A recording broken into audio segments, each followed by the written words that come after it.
নমস্কার বন্ধুরা, আবারও চলে এসেছি আপনাদের সাথে একদম নতুন ধরনের একটা ইউনিক চিকেনের রেসিপি নিয়ে।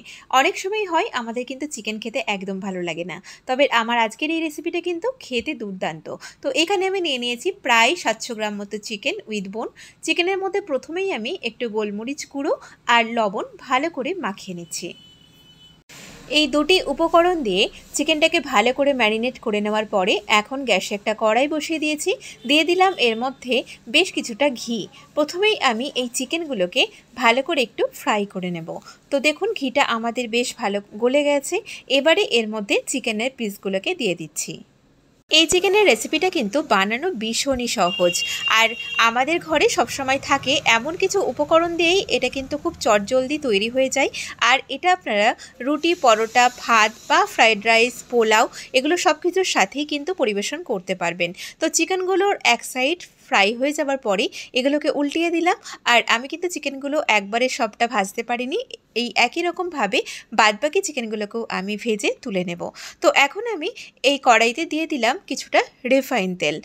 এর মধ্যে দিয়ে দিচ্ছি আমি দুটো বড় সাইজের কুচানো পেঁয়াজ, দিয়ে দিচ্ছি এর মধ্যে বেশ কিছুটা আদা আর প্রায় 12 থেকে 15 কোয়া মতো রসুন। এখন এগুলোকে একটু ভেজে নেব। এগুলো একটু ভেজে নেওয়ার পরে আরও কিছু উপকরণ এর মধ্যে অ্যাড করব।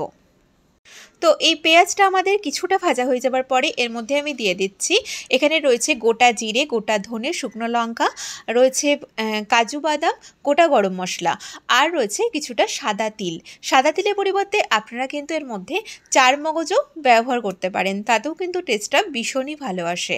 তো এখন আমি এই সব উপকরণ একটু হালকা বাদামি রং করে ভেজে নেব। তো সব উপকরণ আমি এখন এইভাবে কড়াইতে দিয়ে দিলাম, আর এগুলোকে আঁচটাকে একটু কমিয়ে নিয়ে ভেজে নিচ্ছি, নাহলে কিন্তু পুড়ে যেতে পারে। এর আগেও আমি আমার চ্যানেলে বিভিন্ন ধরনের চিকেনের রেসিপি আপনাদের সাথে শেয়ার করেছি। তো দেখুন কথা বলতে বলতে আমাদের কিন্তু এই পেঁয়াজ বা বাদবাকি উপকরণগুলো ভাজা হয়ে গেছে, বেশ ভালো বাদামি রং চলে এসেছে। এখন এটাকে ঠান্ডা করে আমি ভালো করে একটু পেস্ট করে নেব। তো এবারে কড়াইতে আবারও একটু ঘি দিয়ে দিলাম। এর মধ্যে দিয়ে দিচ্ছি আমি দুটো চেরা কাঁচা লঙ্কা। ঝালের পরিমাণটা নিজেদের স্বাদ মতো দেবেন, আপনারা যেমন ঝাল খেতে পছন্দ করেন। দিয়ে দিলাম হাফ চা চামচ মতো কাশ্মীরি রেড চিলি পাউডার। এগুলোকে একটু ভালো করে নাড়াচাড়া করে নিয়ে এই যে মশলার পেস্টটা আমি বানিয়ে নিয়েছি সেটা দিয়ে দিলাম।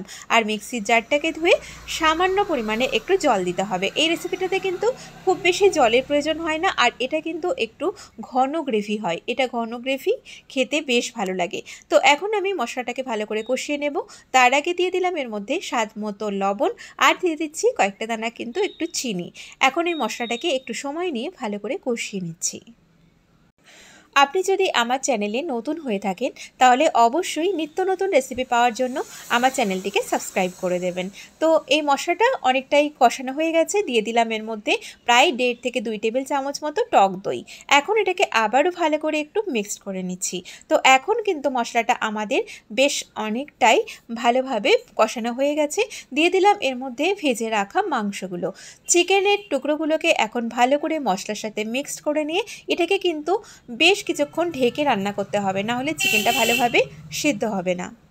চিকেনটা মশলার সাথে ভালো করে মিক্সড করে এবারে আমি বেশ কিছুক্ষণের জন্য প্রায় 12 থেকে 15 মিনিটের জন্য ঢেকে এটাকে রান্না করব। মাঝখানে কিন্তু একটু নেড়েও দিতে হবে, না হলে কিন্তু তলায় লেগে যেতে পারে। তো দেখুন এটা কিন্তু আমাদের অনেকটাই বেশ হয়ে এসেছে। তো এখন এটা এর মধ্যে একদম নামানোর আগে দিয়ে দিচ্ছি বেশ কিছুটা কসুরি মেথি। কসুরি মেথির ফ্লেভারটা কিন্তু ভীষণই ভালো লাগে। তো আমাদের কিন্তু চিকেন একদম তৈরি হয়ে গেছে। দেখুন গ্রেভিটা বেশ ঘন আছে, আর এটা ঠান্ডা হলে আরও একটু বসে যাবে। তো এখন আমি এটাকে নামিয়ে নিচ্ছি। তো আমাদের আজকের এই ইউনিক স্বাদের চিকেনের রেসিপি কিন্তু একদম তৈরি গরম গরম সার্ভ করার জন্য।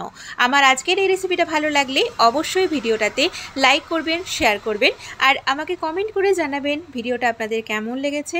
আর আপনারা সবাই খুব ভালো থাকবেন, সুস্থ থাকবেন। আমি আবারও হাজির হব নতুন কোনো রেসিপির সাথে বা নতুন কোনো ভিডিওর সাথে। নমস্কার।